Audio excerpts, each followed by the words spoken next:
a gravar. Nós vemos estas notícias e vemos o quanto a verdadeira mãe tem cada vez mais se reforçado esta posição de filha unigênita e trazer esse mesmo sentimento a todas as partes.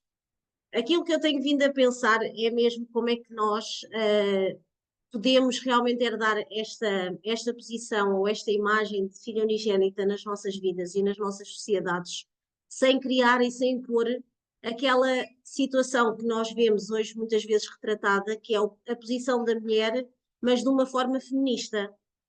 Porque eu estava a ler, isto aqui foi baseado num artigo de um irmão nosso, dentro da Federação da Família, que isto foi retirado do nosso site, mas quando eu li, achei interessante o facto de colocar aqui alguns pontos da essência da mulher e da essência da feminilidade divina de Deus na mulher, mas não retirando a posição do homem e a importância do homem para que haja este reino celestial. Porque aquilo que temos visto é estas teólogas ou estas pessoas que normalmente apelam para a posição da mulher na sociedade, fazem-no tentando que a mulher tenha um papel de poder, mas diminuindo o papel do homem, ou desvalorizando o papel do homem. E não é isso que a verdadeira mãe tenta fazer. A verdadeira mãe tenta é que as mulheres se ponham num pé de igualdade e sintam que têm tanto a dar do Pai Celestial como o homem tem a dar do Pai Celestial. E esta é a razão pela qual eu acabei por escolher o tema que é o aspecto feminino de Deus como Mãe Celestial e de partilhar convosco aquilo que li, mas tentando enquadrá-lo em PowerPoint e com algumas imagens. Claro que não está aqui no completo, mas foi uma compilação do mesmo. Para começar, há aqui esta que são palavras do verdadeiro pai, ou dos verdadeiros pais, no Olion Onbon, e diz: quando conhecermos Deus e o atendermos ou o servirmos como o nosso pai, e da mesma forma, quando conhecermos Deus e o atendermos como a nossa mãe, este será o momento em que o ideal da recriação começará na Terra. Então, enquanto nós não conseguirmos ver Deus como pai e como mãe, não há forma de realmente aquilo que Deus pretendia no começo, quando criou Adão e Eva, se ver estabelecido aqui na Terra. E fez-me realmente luz ao saber e ao ver, porque houve muita polémica, não é? Quando a verdadeira mãe, em 2013, decidiu trocar o Pai Celestial pelos Pais Celestiais. Mas como é que isto aqui agora é Pais Celestiais?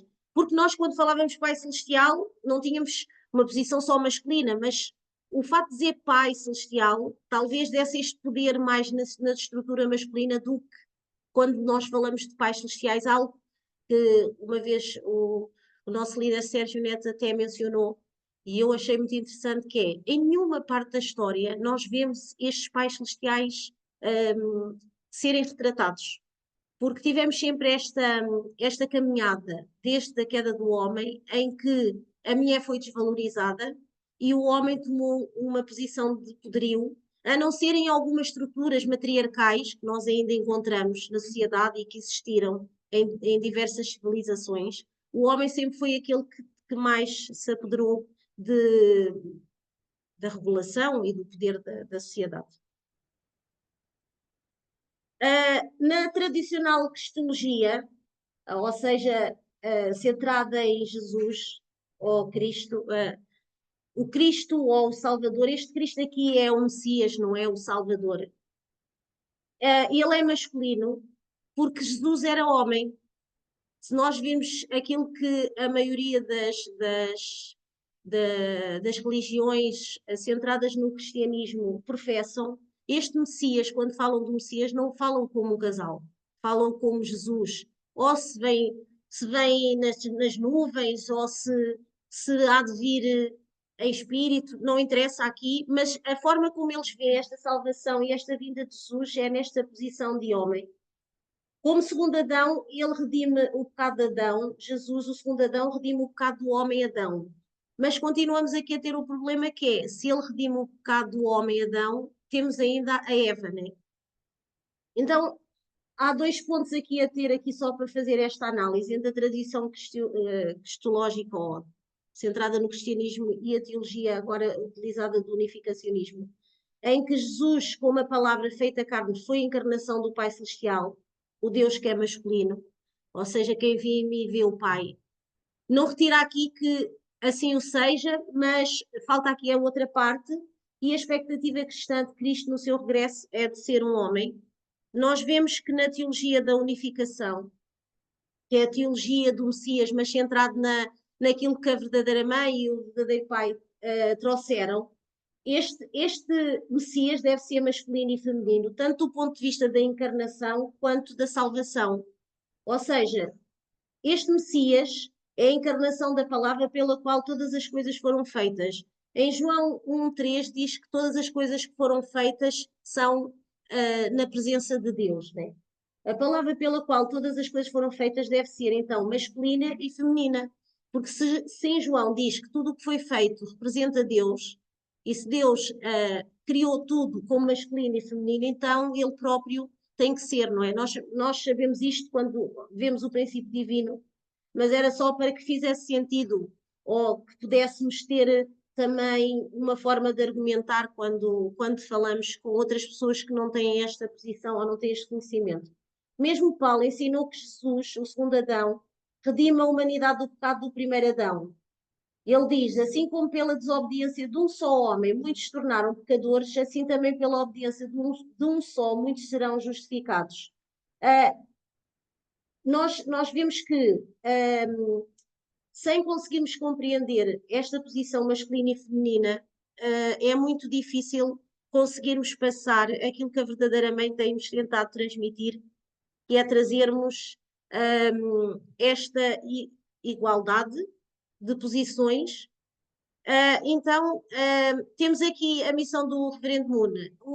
Pensamos que a palavra filho unigênito, ou este conceito da filha unigênita foi trazido, alguns de nós, pensa que foi trazido só pela a verdadeira mãe, mas o verdadeiro pai compreendeu que tinha que tomar esta posição de Messias, de trazer esta missão inacabada que foi dada a Jesus, mas ele fê-lo através do casamento. Tanto foi que, logo que o verdadeiro pai começou a providência, a primeira coisa que ele estabeleceu foi a bênção, o casamento.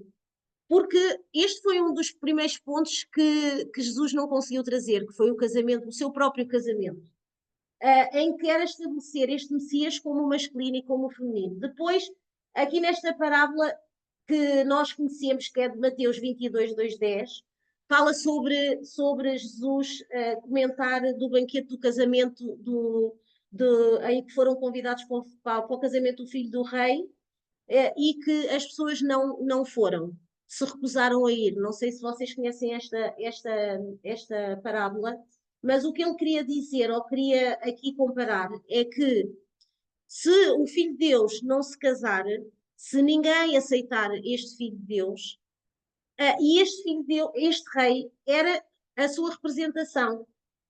E também aqui o segundo advento, que é a segunda vinda, mostra que Jesus se casará e receberá a noiva. Esta é a posição que o verdadeiro Pai trouxe de novo quando nós ouvimos falar aqui do segundo advento. Então temos aqui a filha unigênita. O Reverendo Moon é num dos seus primeiros discursos, ele cunhou este termo, filha unigênita, ou seja, esta filha unigênita, o verdadeiro pai tem alguns discursos em que já falava da filha unigênita. Ele disse, Jesus chamou de filho unigênito de Deus, o filho unigênito precisa da filha unigênita. Jesus devia embarcar no caminho para salvar o mundo, mas não podia fazê-lo sozinho. Ele precisava estabelecer a sua família como um fundamento, ou como uma fundação. Jesus Cristo, o Filho unigênito, é a imagem da natureza masculina de Deus, mas Akchanmun é a filha unigênita, é a imagem da natureza feminina de Deus. E aqui há uma coisa interessante, que naquelas 7 conferências que foram passadas, a última fala sobre a filha unigênita e sobre a posição que ela deve ter. E algo que me chamou e que me fez, chamou-me a atenção, que eu nunca tinha visto, é que quando o verdadeiro pai veio, nós pensamos o verdadeiro pai como filho unigênito, não é? Mas a verdadeira mãe diz que o filho unigênito de Deus já tinha nascido, que foi Jesus. Quando Jesus nasceu, ele trouxe essa posição de filho unigênito. O verdadeiro pai, quando veio, não veio representar o filho unigênito, porque ele já havia. Ele veio simplesmente continuar a missão do filho unigênito. Aquilo que nunca teve na história e que nunca se viu em nenhuma parte da história e que isso é apresentado pela verdadeira mãe neste momento, é que ela é sim a filha unigênita, porque é a primeira parte feminina de Deus a ser representada na Terra. Isto trouxe muita polémica quando aqui se disse, então, mas agora ela é filha unigênita e o verdadeiro pai não é o filho unigênito, mas como é que isso é possível? Mas se nós compreendermos realmente esta posição de filho unigênita, a primeira, aquela que abre, né? Nós temos que ver que não podemos desvalorizar aquilo que Jesus tinha feito antes, porque Jesus apresentou-se e percorreu um caminho que lhe fez e que lhe criou esta posição de filho unigênito para com Deus. Aquilo que ele não fez foi a segunda bênção, porque a primeira bênção Jesus conseguiu. Então, o verdadeiro pai, claro que teve o seu trajeto para também poder herdar esta mesma posição de filho unigênito, mas ele não é a representação do filho unigênito. A representação do filho unigênito, ou a primeira representação, é a de Jesus. Mas na primeira vez na história, a filha unigênita é a verdadeira mãe. E talvez por isso é que ela se imponha, e cada vez mais ouvimos a verdadeira mãe nos seus discursos a reforçar esta posição. One Oma, ou filha unigênita, a primeira, e eu achei isso interessante e por isso é que trouxe. Porque aqui a filha unigênita, para cumprir esta posição de Kachanmun, que a verdadeira mãe tem, ela tem que recuperar a dignidade manchada de Eva. Aquilo que Eva fez quando herdou o pecado, quando praticou a queda, foi manchar esta dignidade da mulher. E nós sabemos que na história, se nós formos a maioria da história, a mulher está manchada. Manchada por tudo o que são valores e contributos que herdamos da queda. A mulher é vista como símbolo sexual, a mulher é vista como alguém desvalorizado, a mulher sempre foi marginalizada na maioria das sociedades, ou seja, a mulher ficou numa posição inferior àquela que tinha sido criada por Deus. Então,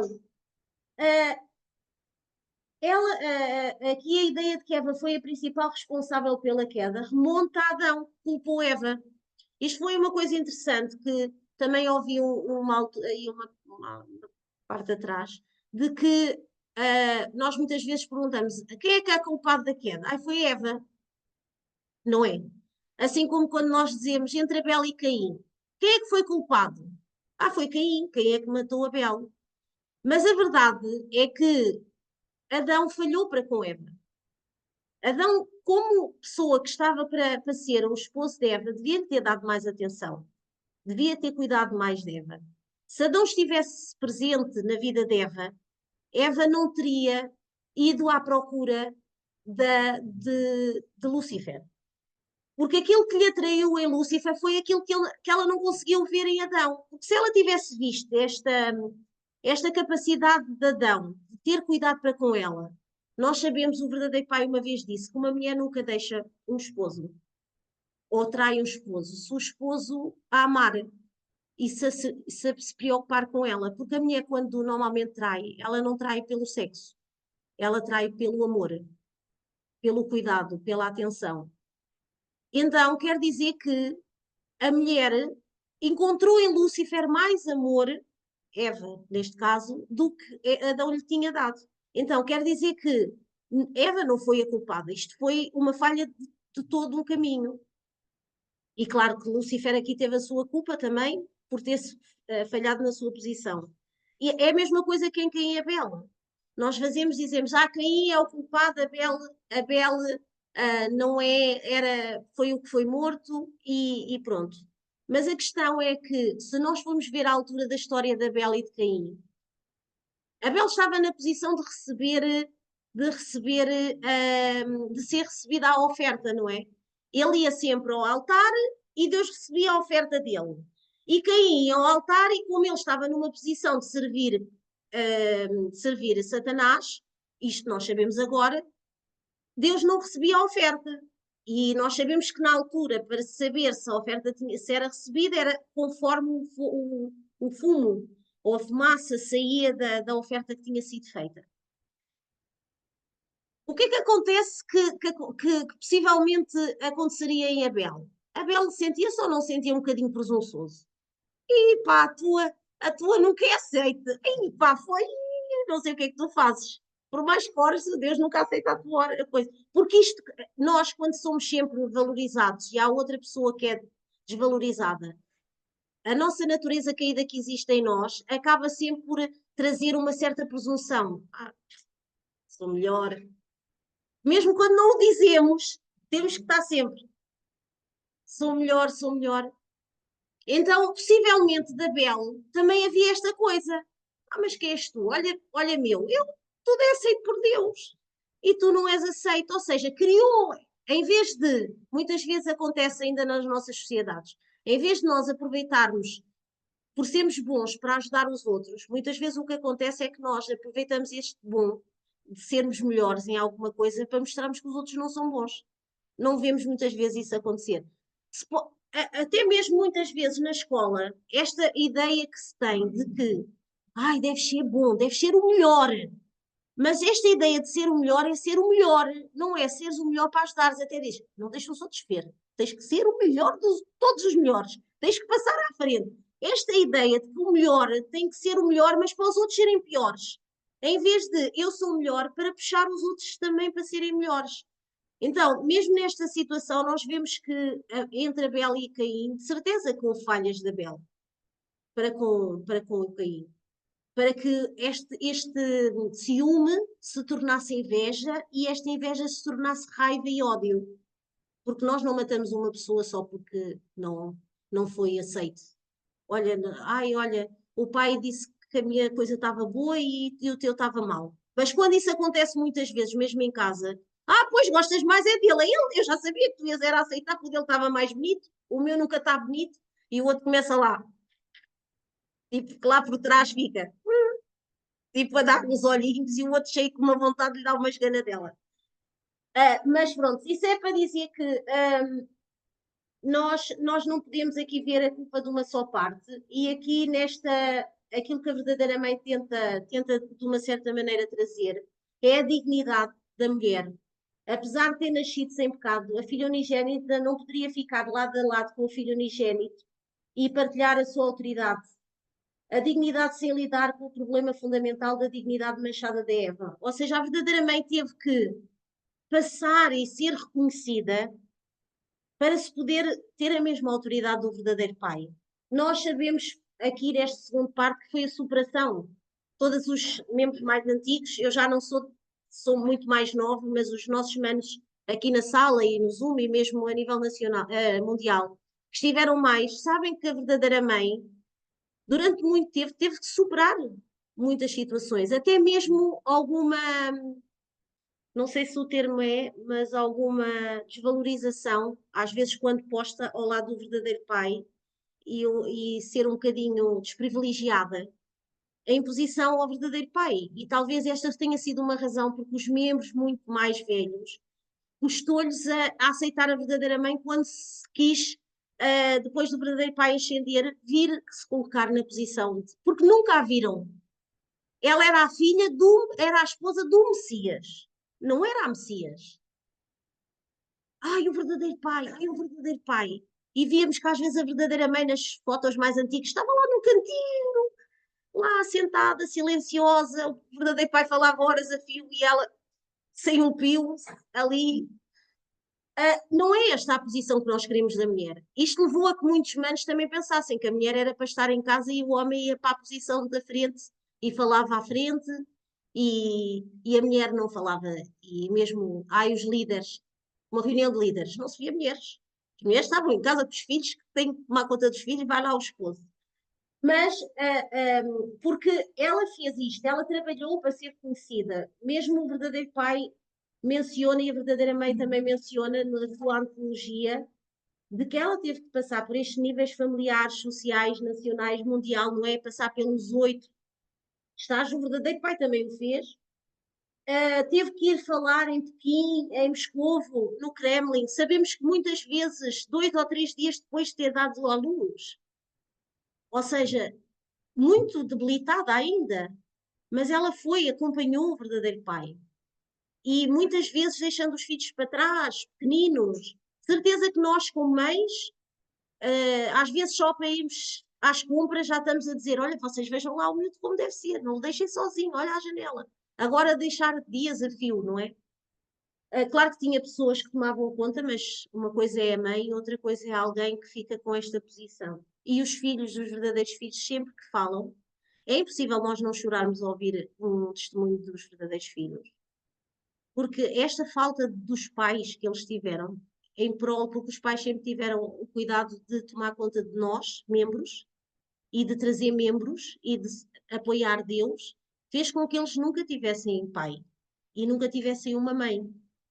Então, por isso, para eles é muito difícil, muitas vezes, possivelmente, eu quando tento ser empática, de verem o verdadeiro pai e a verdadeira mãe como os seus próprios pai e mãe.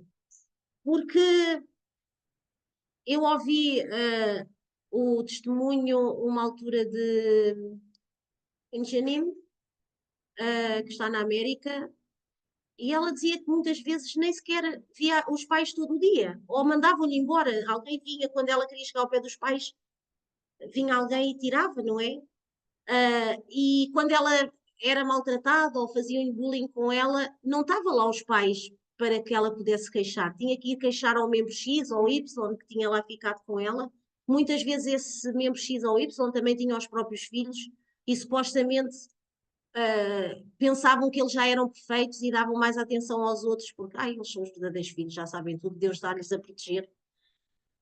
E pronto, então isto para dizer que houve uma grande superação da verdadeira mãe e finalmente ela declarou-se como a filha unigênita, com a dignidade que Eva tinha perdido. Ou seja, ela procura este reconhecimento para que Deus tenha esse reconhecimento. Não é o reconhecimento pessoal, mas é a importância que ela dá em que Deus possa vir nesta posição, que seja colocado aqui na sociedade com esta posição. Verdadeiramente não chama, eu sou filho unigênito para se valorizar. Mas como se perdeu esta posição de Messias feminino, ela precisa se valorizar para que Deus seja valorizado através dela. Porque há este desafio do patriarcado. Nós sabemos, né, o patriarcado tem aqui o homem com uma parte do poder, que é, eu estive aqui assim a fazer uma pequena pesquisa, 70% das sociedades têm ainda o homem como parte do poder, mas não é só isso que é o mais interessante, é que eles acham, estes 70% acham, que o homem realmente deve exercer posições de poder. Ele é que tem a autonomia e a capacidade para o fazer, que a mulher não tem a capacidade. A pequena história é dizermos assim: as mulheres na condução. Tipo, não é? Esta história só. Ai, as mulheres na condução. Até mesmo entre nós mulheres, eu acho que assim: eu não gosto de trabalhar com as mulheres. As mulheres, prefiro um homem. Ou seja, nós próprios valorizamos a nossa posição em prol das coisas. Eu às vezes estou a ver, porque eu sou um bocadinho mais para o feminista, feminista assim um bocadinho. Mas depois fica a fazer, não, as mulheres também, é onde? Não, elas, só criticam, só falam mal, e depois falam muito e não trabalham. Ou seja, nós criámos uma posição na história de que a mulher só sabe gritar para os filhos e lavar leite sem roupa. Ela é boa para cuidar, né? Se falta uma coisa em casa, é assim, falta-me aqui a minha. Se isto tivesse aqui uma mulher, isto estava tudo tão melhor organizado. Aí somos boas, a organizar, a limpar, aí as mulheres são espetaculares. Mesmo esta posição, esta mentalidade de que, se a mulher sabe isto aqui, isso com uma mulher, estava no brinco. Mas não é verdade. Claro que nós temos características que nos levam a mais sermos melhores numa coisa e isto faz parte da nossa característica também, que herdámos de Deus, não é? E é importante que a gente compreenda isso. Mas isto neste desafio do patriarcado, que é também muitas vezes, e isto é uma das separações que a verdadeiramente tem tentado criar na Coreia, que é porque a Coreia também ainda é uma sociedade patriarcal, em que o homem tem o poder, em que a mulher é desvalorizada, em que a mulher normalmente não está numa posição de liderança, ou poucas mulheres estão na posição de liderança. E ela tenta superar isso. Tanto é que quando nós procuramos, a verdadeira mãe já aparece como uma das mulheres mais mediáticas da Coreia. Ou seja, ela tem criado esta posição do poder da mulher para que seja valorizado mesmo do próprio país, para que ela possa ser um exemplo para as outras mulheres no próprio país, que ficam por trás do esposo a achar que não podem passar ou fazer. Porque havia esta coisa, né, das mulheres atrás dos maridos, de ser a consorte, e enquanto que a verdadeira mãe traz esta inovação que é as mulheres ao lado dos maridos, não é à frente, ou a mandar e os maridos não mandam, é ao lado, ter a mesma posição, a mesma igualdade de falar, de se expressar, de demonstrar. Uma das coisas que a verdadeira mãe disse há pouco tempo numa palestra, num encontro que ela teve, ela disse que, vocês de certeza que já ouviram também ou leram, que nós nunca teríamos uma sociedade como temos hoje se nós tivéssemos uma sociedade centrada na mulher, em que a mulher tivesse também uma posição. Todos os erros, ela diz mesmo a restauração, todo este caminho da restauração, normalmente foi feito por quem? Este caminho da restauração que nós vemos na história são os homens, não são? Moisés, Abraão, Isaac, Jacó. Claro que houve aí algumas mulheres que tiveram um papel e que nós ouvimos falá-las assim um bocadinho, mas se nós formos à Bíblia, deixa-me aqui ver aqui os nomes, as mulheres só são Jezabel, que é aquela que era a prostituta, ou que lá aparece, ou que era, ou, sim, Madalena, mas eram sempre numa posição desvalorizada da sociedade, nunca estão lá para ser uma posição de restauração, claro que, pronto, temos aqui algumas delas que tiveram depois um papel, como Tamar e assim, mas são muito pouco faladas na Bíblia. Mas a verdadeira mãe diz que a história da restauração seria muito diferente, teria muito menos sofrimento se fosse centrada na mulher.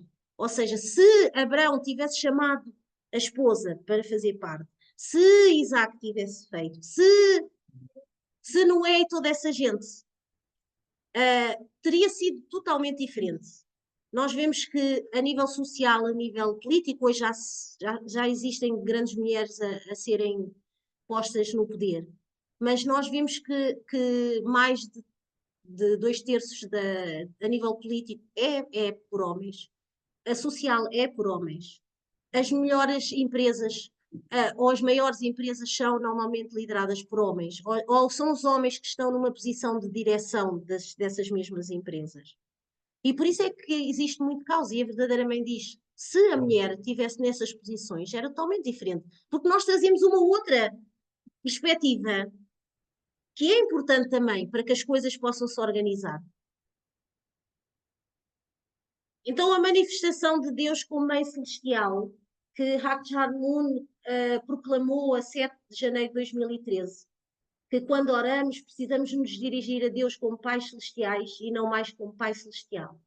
Ela fez com que a própria oração, Anul Pulmonim, né, Pulmon, trouxesse estes pais celestiais, que eu não sabia, mas depois ao ler Tu é pai e Bo é mãe, por isso este aqui, Bumo, é esta junção de pai e mãe, né? Juntos.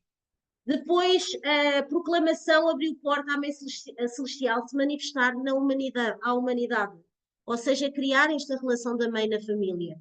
E depois, quando a humanidade conhecer Deus como a Mãe Celestial, bem como com o Pai Celestial, o Reino de Deus pode começar a realmente a desenvolver-se. A verdadeira mãe fala da abertura do Chunwang para o próximo ano, mas ela diz que nós temos que nos unir à verdadeira mãe. Não é só para lhe seguirmos, é unir-nos a este coração da verdadeira mãe. Porque para podermos entrar, temos que, nesse mesmo meio, neste mesmo Chanong,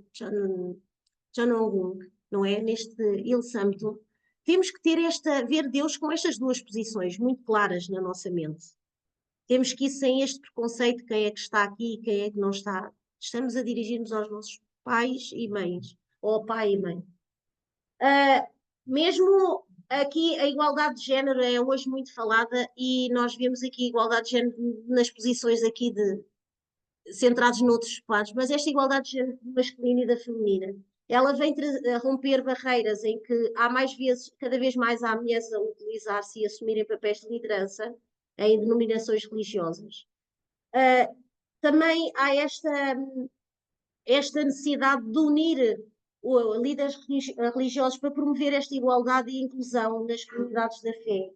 E estas mulheres líderes religiosas usam plataformas para inspirar e capacitar outras. Não sei se já alguma vez foram ao YouTube. Normalmente, estas mulheres que tentam capacitar têm uma forma totalmente diferente de falar do que quando é um pastor. Vê-se que incluem, têm um poder de inclusão diferente, a forma de transmitir é diferente. É muito mais próxima, não é muito aquela tipo. É mais, sim, eu percebo, mas tens isto coisa. Eu sei, eu também falhei aqui, mas. Ou seja, mais empático, mais compassivo. Então, o reino de Deus na Terra, com a aparição da Mãe Celestial, muda também no mundo espiritual. Tudo o que nós ligarmos aqui é para ligar no céu. Mas também o mundo espiritual nunca teve esta posição de mãe celestial. Então, por isso, é tão importante que nós também consigamos conectar e a verdadeira mãe cada vez mais diz: façam devoção, libertem os vossos antepassados, libertem-se da. Agora tem sido o foco, tem sido os espíritos centrais, não é? Tentarmos tornar-nos cada vez mais, fazer com que todas estas pessoas, todas estas energias espirituais que durante toda esta história passaram para o mundo espiritual, possam receber a bênção, serem libertas, receber a bênção e herdarem esta posição de pais celestiais que foram trazidos pelos Messias, para que realmente possam desempenhar um papel valorizável aonde estão. Porque continuam perdidas, continuam desfocadas. Nós sabemos que sem os verdadeiros pais não há forma de subirmos no mundo espiritual. Então, por isso é que é importante também aqui reforçar esta importância das libertações, dos colaterais, os espíritos centrais. Porque eu estive numa das vigílias agora há pouco tempo de Impiumun e ele disse algo interessante que é, nós quando estamos a fazer o Chanyang, nós devemos fazer o Chanyang com o coração de pai. Porque todos aqueles que se libertam, todos os espíritos que se libertam, os nossos antepassados, mas principalmente os espíritos que se libertam durante o Chanyang, ou os espíritos centrais, ou os outros espíritos que estão em nós, sucessivos, eles serão os nossos filhos espirituais. Nós seremos os pais deles. Por isso não é, sai daqui! Estás-me aqui a fazer, vai pô! Não é antigamente, ou nós vemos as evangélicas dizer assim, vai para o fogo do inferno e não sei o quê. Ou seja, não é essa a ideia que nós queremos passar com este libertar-nos dos espíritos, é cresçam, tornem-se livres, venham ajudar-nos, mas de uma forma positiva. Estás aqui a fazer um peso de matacão, vem, mas é arranjar aqui umas rodas que é para ver se eu corro mais rápido. Se eu me trouxer umas rodas, agradeço, ou um Tesla, que é melhor para mim. E depois temos estes estágios. Né? Durante a era cristã, tínhamos a cristologia do Filho Unigênito, em que havia Deus como Pai Celestial. Depois passámos para o estágio 2, em que houve o nascimento de os verdadeiros pais, com o casamento dos verdadeiros pais. E houve o termo da entrada aqui da verdadeira mãe, mas ela esteve sempre em segundo plano em relação ao verdadeiro pai. E só depois, agora estamos no terceiro estágio, que começou quando a verdadeira mãe começou a proclamar-se como filha unigênita e trazer esta posição de Deus como os pais celestiais. Então, estes atributos maternais de Deus, Deus é geralmente tratado como um pai celestial, mas a Bíblia e a teologia também revelam os atributos maternais de Deus. Assim como a mãe cuida dos seus filhos com amor incondicional, Deus também tem este amor. Abriga-nos debaixo das suas asas, protege-nos, nutre-nos espiritualmente. Isto são as características maternas de Deus. Através da Mãe Celestial, Deus demonstra também esta ternura, a paciência, a compreensão. Quantas vezes é que nós falhamos e pedimos perdão? E o acreditarmos que Deus nos perdoa está nesta compreensão. Então, esta imagem de Deus como uma figura materna acolhedora inspira também confiança e proximidade em relação com a humanidade. Depois temos o aspecto feminino de Deus, que embora tradicionalmente Deus tenha sido retratado como uma figura paterna na teologia cristã e bíblica, também esta tem atributos maternais, porque uma mãe, Deus nutre, protege, zela por nós com amor e compaixão. Ela também traz uma compreensão completa e equilibrada da divindade, reconhecendo tanto os aspectos masculinos como os femininos da natureza de Deus. Não é só um, nem só o outro. Então, este papel das mulheres na liderança e no empoderamento, as mulheres desempenham um papel fundamental na liderança espiritual e na transformação da sociedade. Porque, por exemplo, a compaixão e a intuição que as mulheres têm traz uma perspectiva mais equilibrada à espiritualidade e à tomada das decisões. E é por isso que a mulher é importante. Por ter esta intuição, por ser intuitiva, por ver um bocadinho mais para além. Depois esta manifestação da divindade feminina também, que é o reconhecimento do aspecto feminino de Deus como mãe, empodera as mulheres a expressar plenamente os seus dons divinos e a cumprir a sua missão sagrada. Ou seja, nós tornamos-nos divinas. Vamos nos respeitar muito mais. Vamos valorizar-nos muito mais. Não vamos ser só um símbolo sexual. Nós vemos que vamos para uma publicidade é dos dentes e está lá uma mulher de biquíni. O que é que isso tem a ver com os meus dentes? Ou estou a lavar um shampoo e está lá toda a coisa e eu... Não, é o cabelo que interessa. Metam só o cabelo aí da mulher e cortem-lhe a cara e o pescoço de baixo para cima. Ou seja, a mulher tem que se valorizar, tem que se mostrar mais divina e mostrar esses valores de compaixão, de intuição e valorizá-los, não os outros.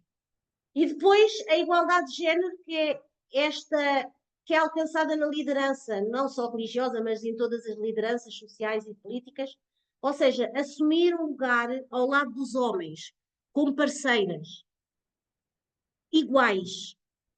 E então aí, sim, Deus pode se valorizar.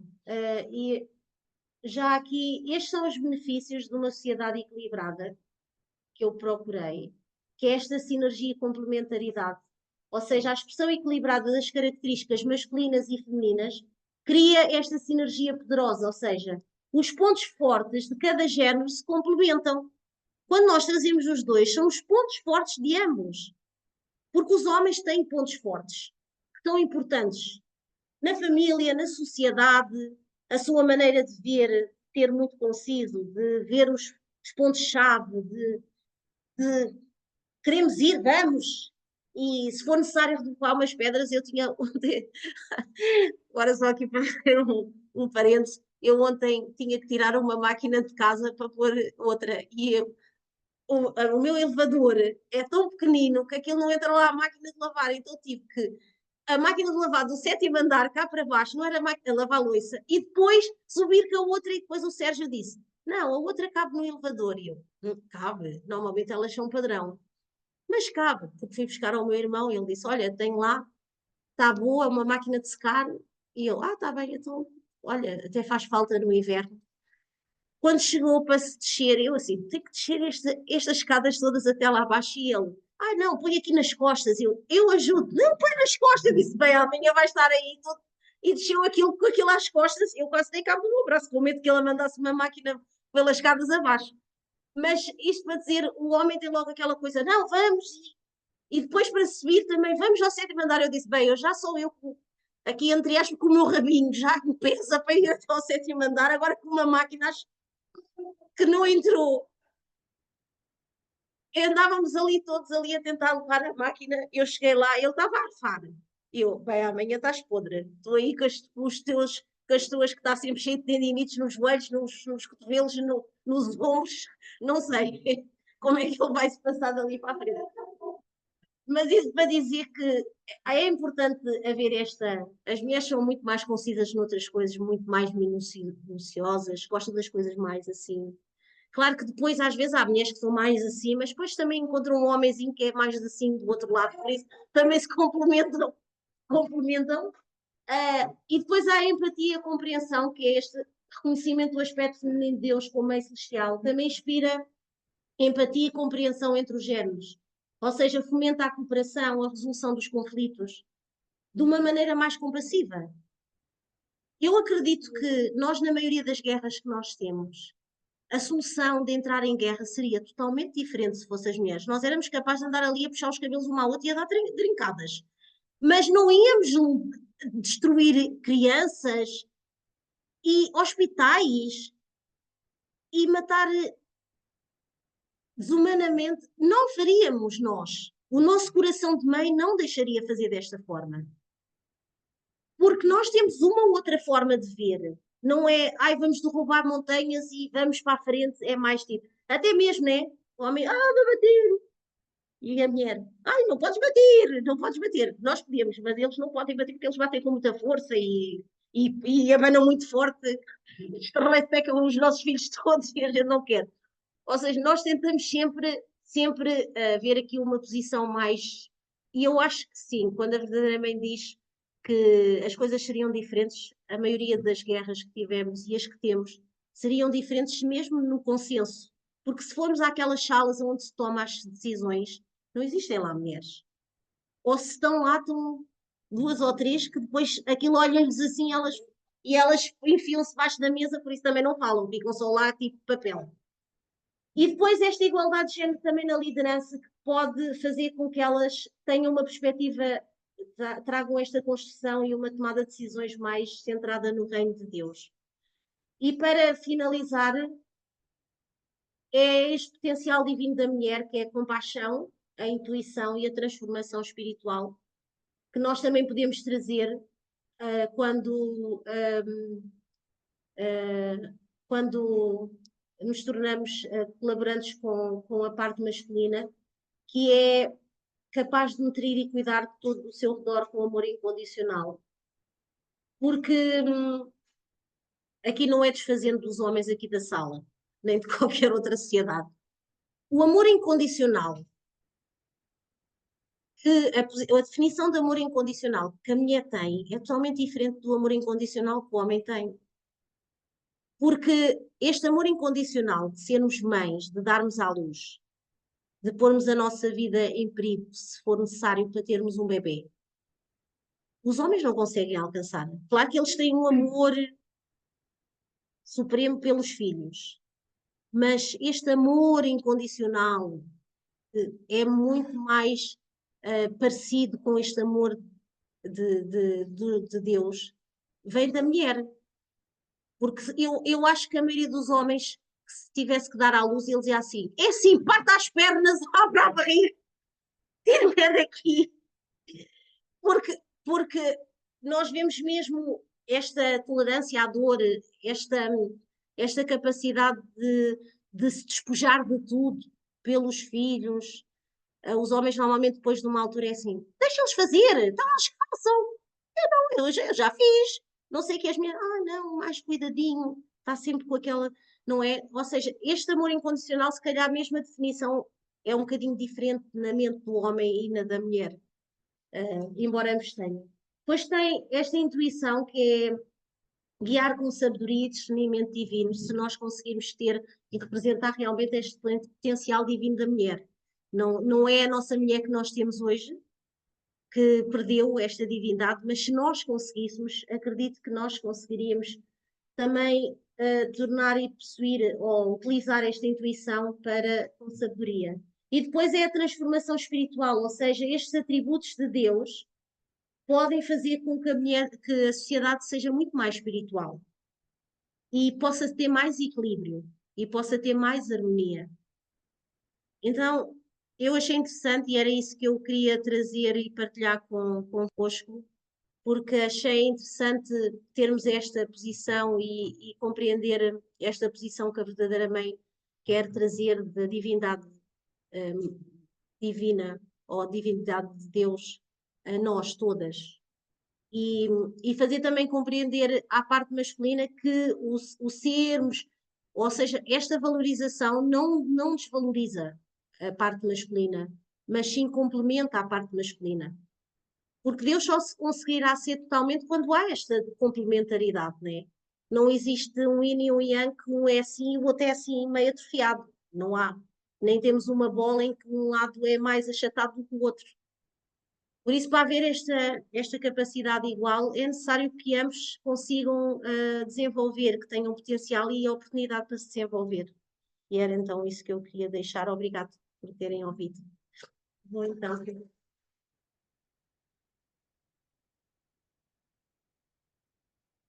Filho amado Pai Celestial, verdadeiros pais da sua terra humanidade, obrigada, Pai, por nos dares novos conceitos e nos trazeres, Pai, aquilo que era realmente o teu original. Temos tanta gratidão pela verdadeira mãe, porque ela continua, apesar de todas as condições físicas, todas as limitações que são trazidas com a idade, ela continua tão devota, tão comprometida contigo, tão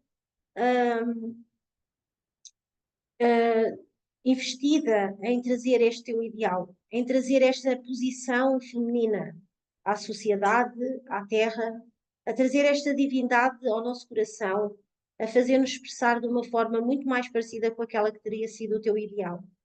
Por isso apelamos, Pai, para que tu permitas que a verdadeira mãe tenha longos anos de vida, cheios de saúde, protegida por nós, que ela se sinta abraçada, que ela se sinta compreendida e que, sobretudo, cada um de nós consigamos herdar esta mesma, este incentivo, esta energia que a verdadeira mãe tem e consigamos, mesmo nas tribulações e nas dificuldades, expressar estes atributos femininos teus, de compaixão, de intuição, de perdão, de partilha, de amor, e que desta forma, Pai Celestial, nós consigamos abraçar todos aqueles que sofrem à nossa volta, todos aqueles que têm dificuldades. Possamos ser realmente esta comunidade sagrada dos Pais Celestiais, em que não podemos ser só partes masculinas, temos também de ser femininas, para que haja realmente uma família, uma comunidade centrada em Ti. Por isso, Pai Celestial, ao longo desta semana, que daqui começa para a frente, comprometemos, Pai, realmente a dar o nosso melhor, comprometemos, Pai Celestial, a expressar realmente esta visão trazida, que é nova em toda a história, e esperamos, Pai Celestial, que com isso também abramos portas e alicerces espirituais para que o mundo espiritual traga as pessoas preparadas até nós. Traga aquelas pessoas que tu tens preparado ao longo de toda a história para que elas também recebam esta mesma mensagem, que conheçam os verdadeiros pais, que recebam a bênção, que transmitam para a sociedade esses mesmos valores.